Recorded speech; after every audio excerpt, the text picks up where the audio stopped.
Previous minutes. So moved. Motion, Mr. Simpson, do I have a second? Second. Second, Mr. Brandon or Mr. Shields, Mr. Wilkie? Got it. Roll call, Mr. Wilkie. Inline. Yes. Hines is absent. Wampler. Yes. Shields. Aye. Brandon. Aye. Simpson. Aye. One of the things we need to add is if city council recalls, we gave the police chief the authority to seek full-time officers at his will when needed. Several city councils meetings ago. So he has brought a name to me, Chris Law, so we would need to add him to tonight's agenda as item number 4 to hire Chris Law as one to fill one of the vacancies in the police department. Entertain a motion. I'll make that motion. Vice Mayor makes a motion, have a second. Second. Second, Mr. Brandon, discussion, roll call. Inline. Yes. Hines is absent. Wampler. Aye. Shields. Aye. Brandon. Aye. Simpson. Aye. Any reports from city council?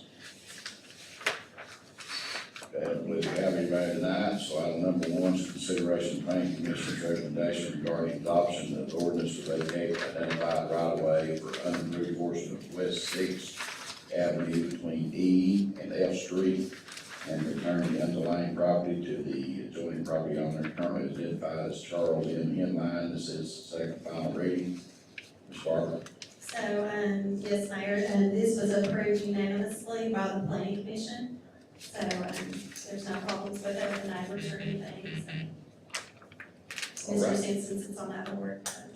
Mr. Simpson, you have anything you want to add? I do not. I make a motion to be approved the second reading. All right, Mr. Simpson makes a motion, have a second. Second. Second, Mr. Shields, discussion, roll call. Inline. Abstain. Hines is absent. Wampler. Aye. Shields. Aye. Brandon. Aye. Simpson. Aye. Thank you, Mayor. Thank you. Item number 2 is consideration of pursuing community recommendation going for bid for certain items included in the American Rescue Plan Act, COVID mitigation response transport vehicles and water infrastructure improvements. Ms. Scott. Thank you, Mayor. It's just what it says there in the purchasing committee. It was recommended to go to bid for these two, functions, that we will use ARPA resources for. That's COVID mitigation response transport vehicles and water infrastructure improvements. At this time, those are the only 2 items that need, permission to go to bid. All right. Any discussion? Have a motion approved. Make that motion. Motion, Mr. Brandon, have a second. Second. Second, Mr. Shields. Discussion, roll call. Inline. Yes. Hines is absent. Wampler. Yes. Shields. Aye. Brandon. Aye. Simpson. Aye. Thank you. Item 3 is consideration of purchasing committee's recommendation regarding health insurance renewals effective July 1, 2022. Ms. Scott, Ms. Kelso, whatever. LaVon, do you want to start it off? Yes, so, we have had Chris Wampler working on this, and our current plan has, it went up 30% with Cigna. So, we have chosen to go, if you all approve it, and to go with United Healthcare at an increase of 9.71%. And then we also wanted to stay with our dental vision plan as it is, if you all so choose. Yeah, thank you, LaVon. Thank you for your immense work on this. I know you spent countless hours working on the spreadsheet for Chris to go out and bid this, and he did work hard on it, brought back several options, as you all see here. Like she said, Cigna, to stay with the current plan, wanted about 30%, increase, which was, obviously not doable. So at that point, Chris went out, to other insurance companies, and the best option for us would be United Healthcare at the 9.71%. And continue to stay with the, as she said. Yes. Continue to stay. Yes, because we would not be spending any money with that. We checked with United Healthcare to see if, they could, widen their network, because right now, it's self-funded, so there really isn't a network, because it's a reimbursement plan, and they could not provide that for us. And what they did propose was going to be a slight increase over what we already pay. So we chose to just stay with the 9.71. Mayor, I'd like to say it's, you know, we work on this every single year, and Chris has been great to always come back with a decent proposal to us. And, you know, he always has to argue it, And we've been fortunate the last couple of years not had to have we much have, of any increase on the city side. everything went well over the past few years. I look back 10 years, and we were begging then, keep it below $1 million for our cost. And, he did that for several years, and we kept it, you know, under $1 million. It's crept over that a little bit now, but I feel comfortable based on things that's happening in our insurance group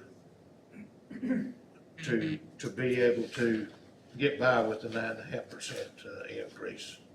And for the rest of the city council, you know, keep in mind that it's like everything else, it's going up, and it's unfortunate that we're just trying to, we look at not only just the cost, but we look at the coverage we have, and of course, all the new employees that part of this city council, who passed it several years ago for them employees to start paying part of the premium when it was hard after a certain time. Obviously, we continue to go down that path, and we're beginning to see daylight. And as older employees retire, I do believe that was the right thing to do, and they do pay a fraction of the cost, and the newer folks. It's been in place now for 11 years. Yep. And I hope that the mayor and city council after us will never change that back, because it's just the way to do business. It's again, it's a fraction of the cost of what we have to pay, and certainly cheaper than what the county pays, their employees has to pay. It's very reasonable, but it is an increase, but it's still under budget of what we budgeted. All right, I'll entertain a motion. I'll make it. Okay, motion, Mr. Brandon, have a second. Second. Second, Mr. Shields, discussion. Anyone else? Roll call, Mr. Wilson. Inline. Yes.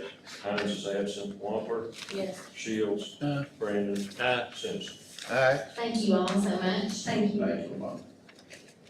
All right, number 4, the item that we added to, recommend that Chris Law fill one of the vacancies within the police department. Chief White, you got anything you want to add? Just that this would be a lateral transfer. He currently works for Loudon Police Department. He worked for us about 10 years ago. Went to Blount County and worked in the private sector for several years. So it would be a lateral transfer. We've still got two positions available. And he is certified, He's a correct? certified police officer, yes. So it would be a top out, and he can get to work. Sure. All right. Does the police commissioner have anything you want to add? Do not, I'll be happy to make a motion, we approve Chris Law. Police commissioner makes a motion, have a second. Second. Second, Mr. Shields, discussion. Roll call. Inline. Yes. Mr. Hines is absent. Wampler, Aye. Shields, Brandon, Simpson. Aye. Thank you. Thank you. Madam City Administrator, No, sir, thank you though. what about Memorial Day closing? Oh, yes, sir, I did forget, City Hall will be closed Monday, May 30th, 2022, in observance of Memorial Day. All right. Thank you. Thank you for reminding me. We don't have anybody with us tonight, so do I have a motion to pay the bills? I'd like to make a motion to approve all bills and accounts to be paid when properly approved and the funds are available. Vice Mayor makes a motion to pay the bills, have a second. Second, Mr. Shields, discussion. Roll call. Inline. Yes. Hines is absent. Wampler, Yes. Shields, Brandon, Simpson. Aye. Any other business? All right, do I motion to adjourn? Make a motion, we adjourn, Mayor. adjourn, have a second. Second. Second, Mr. Brandon, roll call, please.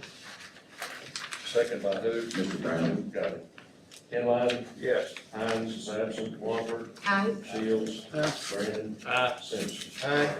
We adjourn, everyone, please remember the ribbon cutting and open house at the Loudon City Cafeteria for May 10th, at 5:30 tomorrow.